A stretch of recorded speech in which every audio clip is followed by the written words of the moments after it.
Dark winter.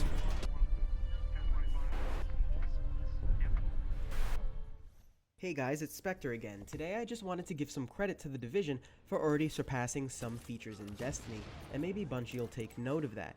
As a former Destiny player, I find myself comparing Destiny to The Division a lot. I mean, it's another loot-driven shared world shooter. So here are a few areas in which The Division blows Destiny out of the water. Every activity we got to try in the beta had matchmaking. Players could select it by being match-made for Darkzone PvP, story missions, and even free roam. Once you approach a mission location, players can even choose to be match-made on the fly for regular or hard difficulty. This seems to be a game that you can actually play by yourself without having to hunt down a new gang of friends, which was a hugely limiting factor in Destiny, especially for myself when all my friends had an Xbox One and I was the only one with a PlayStation 4. I honestly hate the way Bungie looks at matchmaking in Destiny, with a sort of smug indifference to what players have been asking for a very long time.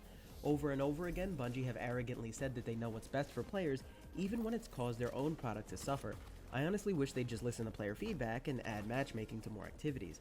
I understand that things like raids call for more group cohesion, but I mean, how do people find most groups for raids? With LFG sites, which is basically playing with randos, except players are doing the work of finding them. It's just tedious, and another huge reason I'll be playing The Division while my Taken King copy sits in the back of a drawer. During the beta, I played almost 20 hours, gained the most powerful weapons available, and almost kitted myself out with completely purple gear. I maxed my main level and Darkzone rank 2 times over. At no point did this experience feel like a grind. Mission variants and organic and emergent gameplay kept things incredibly fresh. Missions changed on the fly regularly and had different objectives such as clearing out enemy strongholds, hunting down targets, saving hostages, viral research, and wave survival. While many of these boil down to go here and shoot that guy, this isn't really shocking given it's an RPG with shooter elements. Conversely, in Destiny, 90% of the game's missions can be described as shoot guys, go to this place, hold down X, and wait for ghosts to screw something up. I also never felt cheated or slighted by loot. Whether I was being given new cosmetic clothing, items, or weapons, or even new gear, it all felt worthwhile. And even if you do get a lower level reward, the game's disassembling and crafting system means that all loot is essentially useful. PvP was hugely fun in my opinion because it leads to so many possibilities. And unlike most PvP, the Darkzone actually promotes cooperation. I've heard other players' horror stories about being robbed or constantly killed in the Darkzone, even when they had no loot.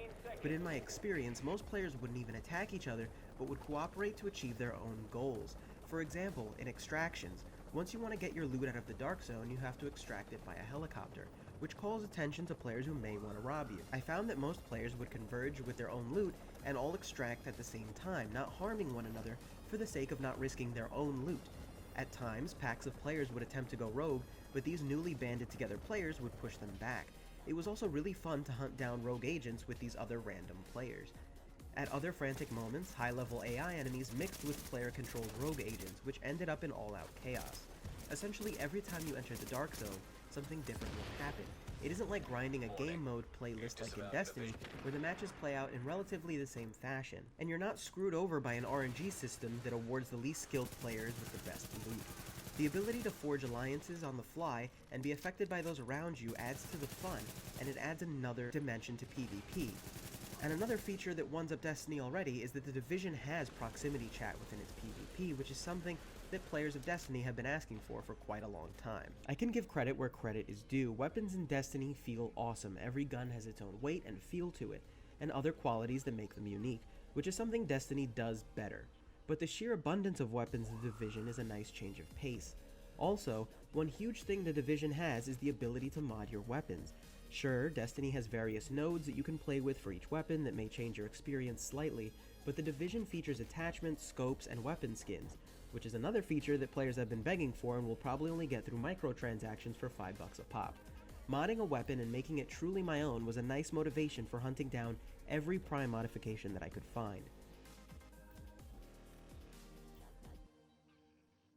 Some consider Destiny's choice of tying armor to their level a mistake. The initially confusing light system led to a player drop-off and eventually had to be retooled in the Taken King. This design decision is a bit limiting, whereas the Division has tackled it expertly from the get-go. Players equip armor such as a gas mask, bulletproof vest, gloves, and knee pads which carry actual stats. Clothing such as shoes, pants, jackets, and scarves and hats are completely cosmetic, and can easily be found across the game world. This helps in preventing all players from looking the same, and cutscenes. Some of the lines are a bit hard to get through and they aren't delivered with as much charm as Cade 6's, but they're there from the beginning with multiple characters. They provide context and a bit more emotion than Ghost simply talking over a loading screen. Bungie introduced the ability to scan objects in the game world. These objects would prompt your Ghost to deliver some background knowledge and lore. While they added an interesting facet to the world, 1 or 2 sentences per object doesn't make up for the huge amount of lore missing from the actual game. And yes, I've read the Grimoire, and I know it's there, and it's not lazy to expect a game to have the story within the game. I don't go to a movie and expect to go home and log onto a website to get the plot I should have gotten in said movie. However, The Division introduces an interesting feature called the Echo. It's a combination of audio and video surveillance from the area in order to form sort of a 3D hologram.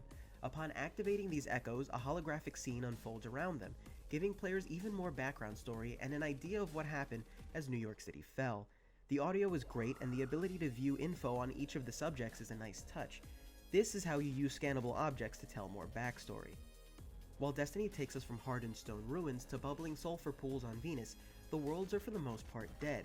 There's no wildlife and only mobs of the same enemies we see everywhere else.